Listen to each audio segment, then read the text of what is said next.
I'm Amanda. And I'm Peyton. And this is Keeping It Real-ish.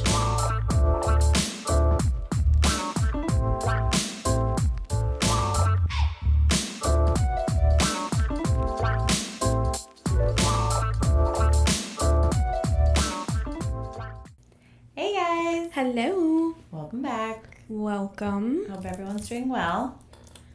Pay, how are you? Good. How's life been treating you?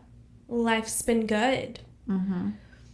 Nothing crazy again. Yeah. Just hanging out. Summertime vibes. Mm-hmm. We have a pool party this weekend. Oh, that's right. Yeah, We have a pool party. Hopefully the weather cooperates. Yes. We've been getting a lot more rain than usual. Mm-hmm. We did have some exciting stuff happen this week in Houston. Yes. There was a lady that sat in the freeway on a lawn chair with a pistol. That's good. Only in Hope Texas. she's doing okay. I know. It's really sad. I don't really know. I didn't hear anything. They just said there was mental illness associated, Sad. and she was older, so I don't know if it was like a dementia type situation or... Obviously, what? though, I'm thinking, how did she get out there? Well, she wrecked her car. She wrecked her car. She wrecked intentionally into the side of an 18-wheeler and then got the lawn chair out of her car and sat down. Wow. And I saw a TikTok this morning where people were driving by and she was just chilling. Just chilling. Yeah. She seemed unbothered. Oh, speaking of unbothered. So I commute in and yesterday I sent a Snapchat. Yes. I saw the Texas is just wild. Especially driving. We've been taking a lot of road trips because my kids play travel basketball, and people are wild in Texas. So I'm driving into work and I can smell rubber, burning rubber really, really bad as I'm driving. And then as I get closer to the source, I realize there is a tow truck, and it's like a flatbed tow truck. So it has a car on the flatbed and then it's towing another car. And I don't know if the guy just didn't put the car in neutral. Yeah. And that's why the tires weren't rolling or something. But it's just burning the rubber of this tire. And everyone is honking, but nobody wants to get too close because who knows what's about to happen. Right. And so I was actually exiting on to another freeway. And so I was a couple lanes away. But as I kind of approach where he is, the tire actually fell off of the rim or whatever. But luckily, I guess because it was so hot, it just kind of bleep, it just plopped off. Okay. But then it was the rim against the concrete, sparking, smoke flying. And again, everyone's honking. And as I drive by, homie is... He's just texting on his phone. What are you doing? I'm hoping... How are you that unbothered with the amount of honking happening around you? And Houston, as crazy as it is, it's not like people... I mean, people honk, but not crazy. Not like other places, yeah. It was wild. I hope everything's okay, and I hope whoever car that is... It was a cute little car. That they write yellow? Write that wrong. It was a little yellow It was bug or something. Yeah, it was cute. I don't know. It was something. I hope, yeah.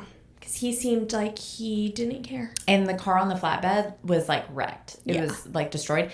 And then that car looked totally fine. Yeah. I was like, we could have maybe done a little swapperini. Rough. Yeah. Anyway. So crazy. Meeting in Houston. So. Yeah. Yeah, work-wise, things are, it's summertime, so I love this time of year. I've got some fantastic clients that take some fantastic trips. It's fun to hear. So getting to hear all about where all they're going and what they're doing. And over the years, I've had some people give me some fantastic recommendations and been able to kind of follow their place in taking those trips. So love that. That is a fun part of it. I feel like everybody last summer went to Europe. And I feel like a lot of people are still going to Europe. But I feel like specifically recently, everybody's going to Japan.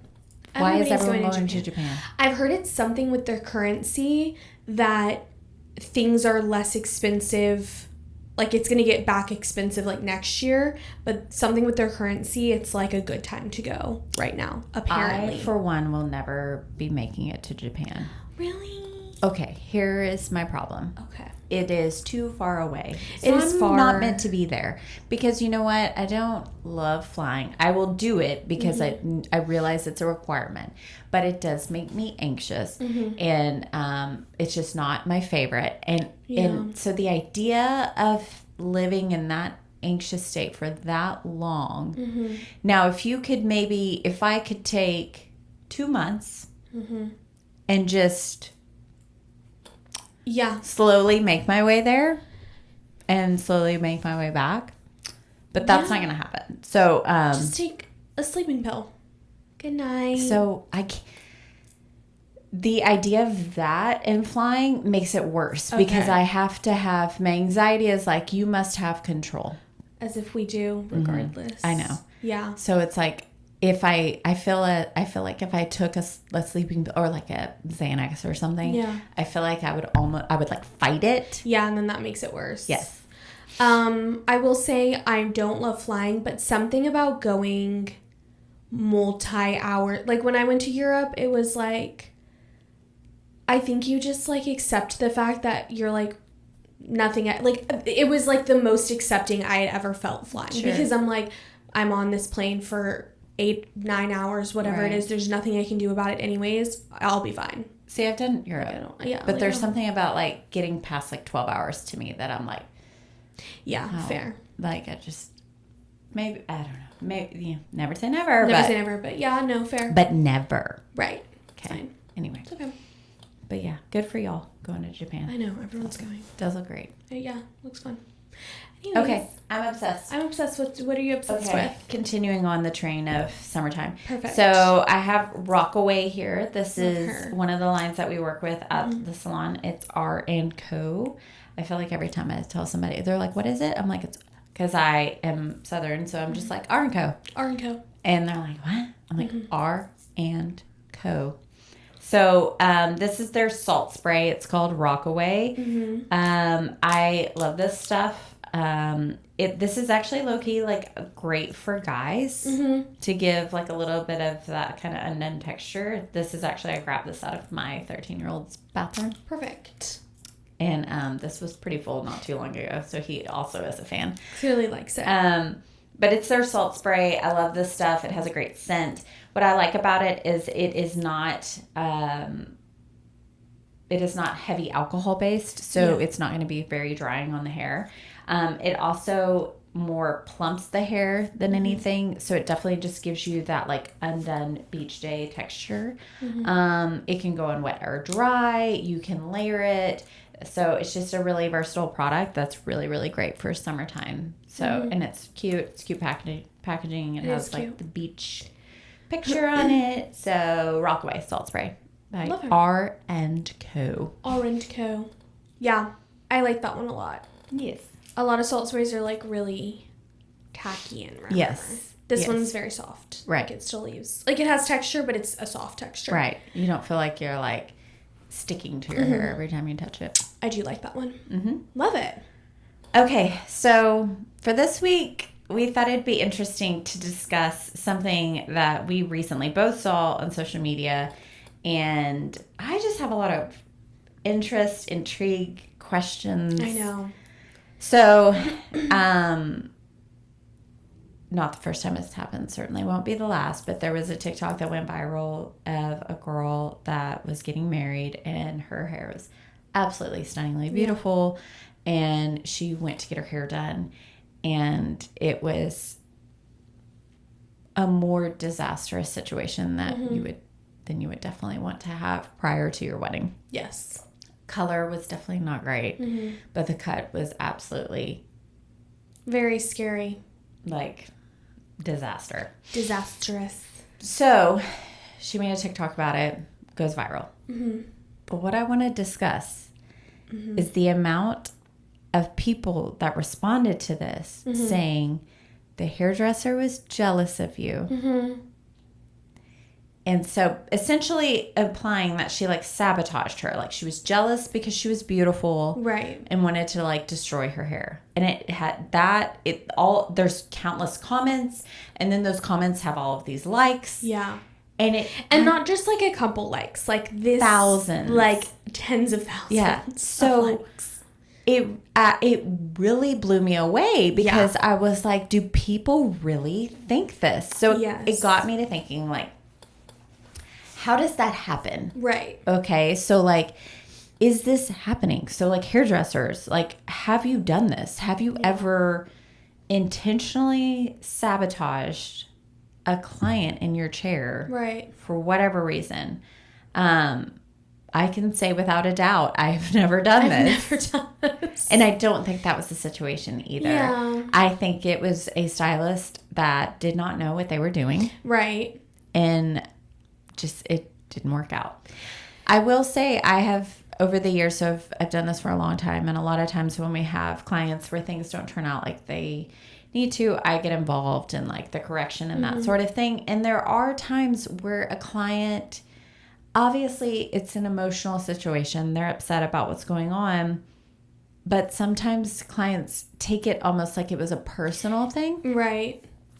But to me, that's more of just the emotions at that time. But I can say with 100% certainty that I know for myself and anyone that has ever worked with us, like they never want it to not come out how they want it. Exactly.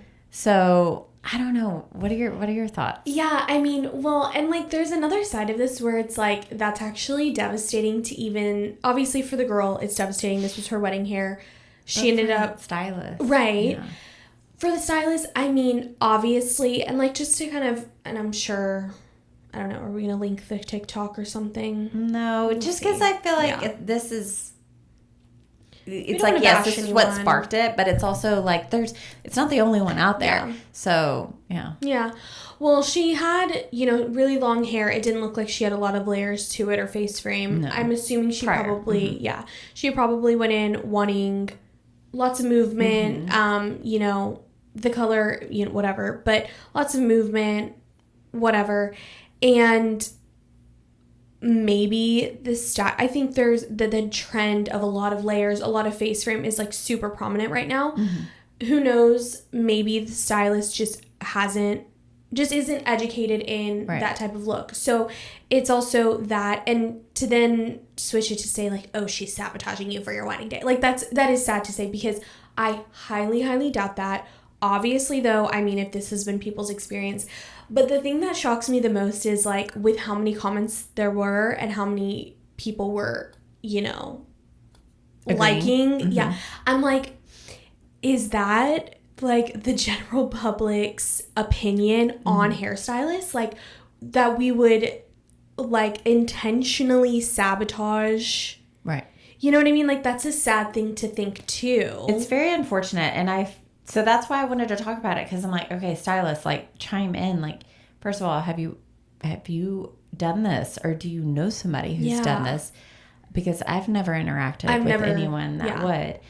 But then also, like, for the public, it's like, what gives you this impression that would be a thing? What makes you, why is that such a reaction and a response to it? Why are so many people agreeing or keying in on this, like, oh, she must have been jealous? Like, why is that a thing? Is that the public's opinion? Like, what is it that stylists are doing that's giving that impression to the public of like that we would want? Because for stylists, I can't speak for every single one on the planet, but we got into this because we want to make people feel good. Right. Like that's kind of the huge foundation of it is like, I want everyone that sits in my chair to walk out just feeling their best. Yeah.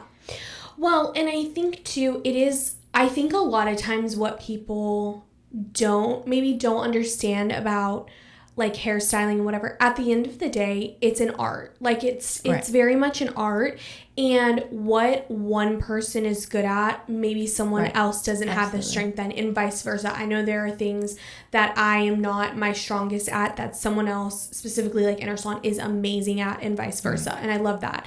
But I think it's, like you, especially on these videos, you get a lot of comments of like, why would she even do it if she knew she couldn't do it? Which I do agree to a certain extent, 100%. But I also think too, it's like, there is such pressure these days as a stylist to be like all encompassing. Like you need to know how to do this, this, and this, and this. And like, that's totally fair. And maybe she could have had more of open communication. Like, hey, that's not my strong suit. Like, let me recommend someone else for you. Mm-hmm.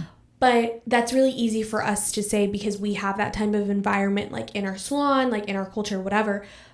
Not everybody has that. And I think too, when it comes down to it, like, at the end of the day, just in any profession, not everybody has maybe taken the time to be educated, to get educated. Some people don't have that culture in their salon to where they can ask for help or they get extra education. Of course, it does fall back on that person and that stylist, whatever.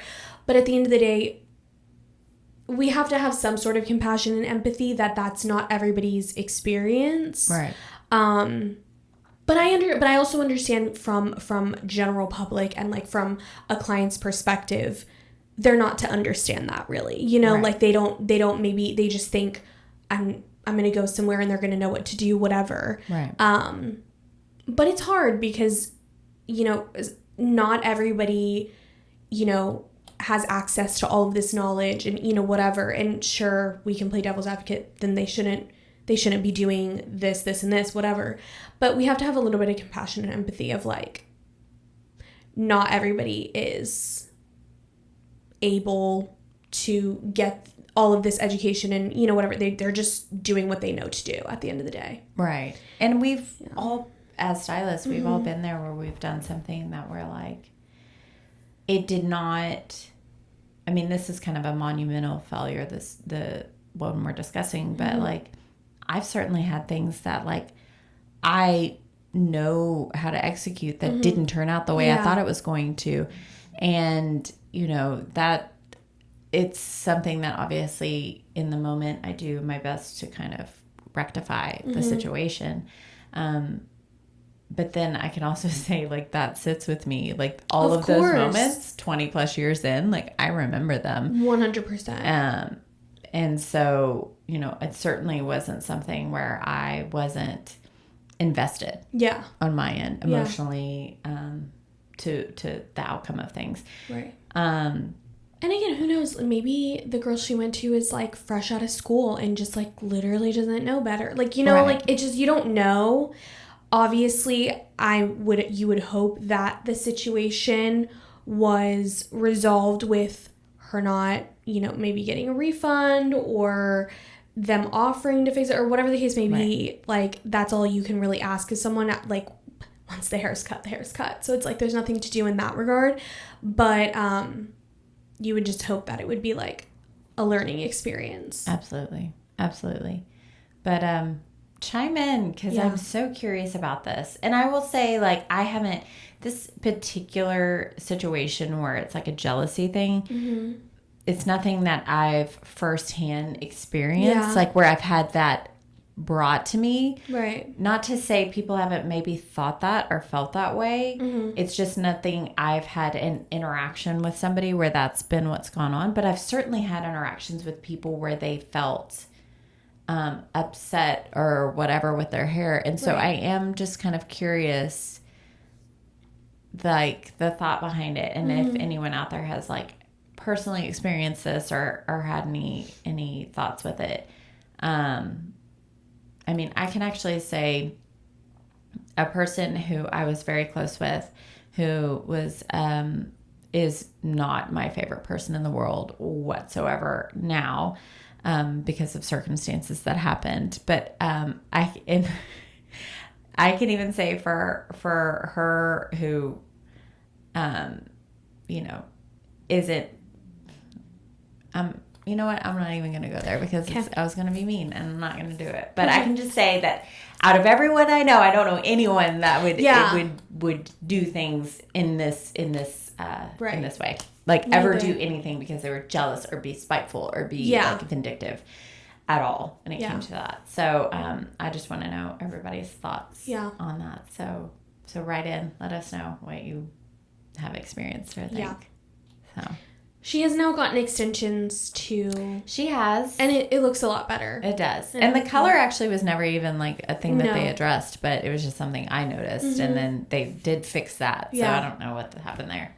It was more so the cut, but yeah. She's a beautiful girl. She looks Absolutely. good regardless. Stunning. So Perfect. Anyway, anything else? That's it. All right. Well, till next time, keep keeping it realish.